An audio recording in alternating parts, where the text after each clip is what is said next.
I have no knowledge of the Uncharted game series whatsoever, but I actually like this film. I had really low expectations going into it because it's a video game movie and they always fucking suck. But I'm happy to say that Mortal Kombat Annihilation ain't got shit on this movie. Too bad you will die. The plot of the movie is this shady thief named Sully recruits a pickpocket named Nathan Drake to help him find and recover the rumored gold that Ferdinand Magellan found and hid during Magellan's expedition. Nathan is the younger brother of Sully's old partner, who disappeared on the job while trying to find the gold. Even though Nathan's brother left him in an orphanage when he was younger, Sully's hoping that Nathan has the same skill and talent for finding treasure that his brother did. He does, of course, otherwise there'd be no fucking movie. Tom Holland is good as the lead, even though he still kind of seems like a roided-up Spider-Man more than a crafty thief and treasure hunter. It's also kind of weird to see him trying to act suave and sexy when he looks like he's 15 years old. He just played a kid in high school a few months ago in Spider-Man No Way Home. I do appreciate that he did a lot of his own stunts and action scenes in this. He does look like he's got a talent for that. When the movie starts, both Tom Holland and Mark Wahlberg feel miscast, especially Wahlberg. Maybe fuck yourself. He's supposed to be playing an aging, sleazing con man, but he carries himself like a complete badass in the beginning. But he becomes more unlikable as the movie goes on, before ultimately redeeming himself in the end. Still, it's weird seeing him run off and avoid action so much when he's so jacked and looks like he can kick the shit out of everyone in the movie. But both actors grow into their roles more as the film goes on. Holland and Wahlberg have good chemistry as a duo. They have entertaining banners, they tease each other throughout the movie. It feels like they genuinely like each other by the time the movie ends, which is good because them becoming friends is the only real arc in the entire movie. The movie starts off slow in the beginning. Sully and Drake need to steal an ancient key at an auction to help them find Magellan's gold. Sully talks about stealing the key like it's going to be a scene out of Ocean's 11 and brings in Nate to knock out the power from him. It gets up, built up, but Sully's big plan is to pretend to be security, run onto the stage, and take the key. For a movie about big-time thieves and treasure hunters, it felt really lame, but thankfully the movie got better after the first act. I enjoyed the entire sequence on the airplane. Drake jumping from one cargo crate to another while hanging outside the plane wasn't realistic in the slightest, but goddamn it was fun to watch. The rest of the cast is just kind of there. Antonio Banderas is in the movie as the villain. His story is he's a descendant of the family who financed the Magellan expedition, so he feels like he's entitled to the gold, and he's willing to kill to get it. That's his entire character. There's also Braddock. She's a henchman who has a past with Sully and wants to kill him.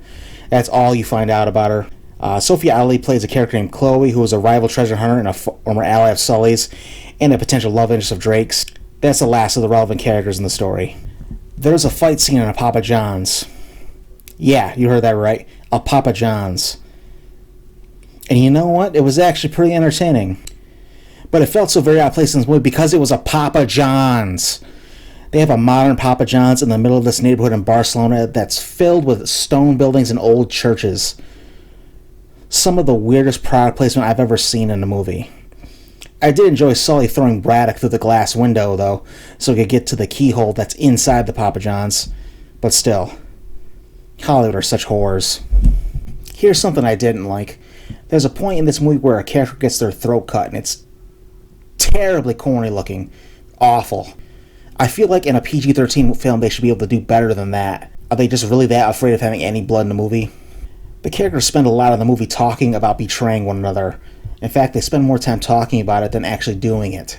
They kept foreshadowing Sully betraying Drake, but it never even happened. You've got like a good portion of the movie where characters going, you can't trust him, be careful. But it never really builds up to anything. Chloe turns on Drake twice and that's it. I did love that Drake saw it come in the second time and gives her the wrong coordinates. I also love that it's centered on a wild goose chase and she basically left the movie at that point.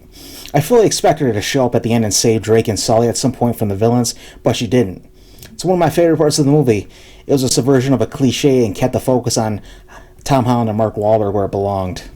Fuck that bitch. The final fight with the two helicopters carrying Magellan's ships in the air was also fun as well. Completely unrealistic, but a shitload of fun to watch. Like the airplane sequence earlier in the movie, Tom Holland really shined in this action sequence. I just wish they had Drake be a little bit more of a badass in these action scenes, instead of having him be a dope. Anytime he actually kills someone, it's on accident, and he actually apologizes for killing a guy at one point. God damn it, he should be running through these bitches while dropping one-liners left and right. In the end, Drake and Sully become partners, and there's even a post-credit scene setting up the sequel. Mark Wahlberg has this giant mustache on his face, It looks like a caterpillar, and I assume that it's got to be something from the game because it's so completely random in that scene that it makes no sense. I'd give it a 7 out of 10. It wasn't perfect, but it was fun, and sometimes fun is all you need. And besides, it could have been a hell of a lot worse. Too bad you will die. I'd watch it again. I'll check out the sequel when it comes out. Like, comment, subscribe.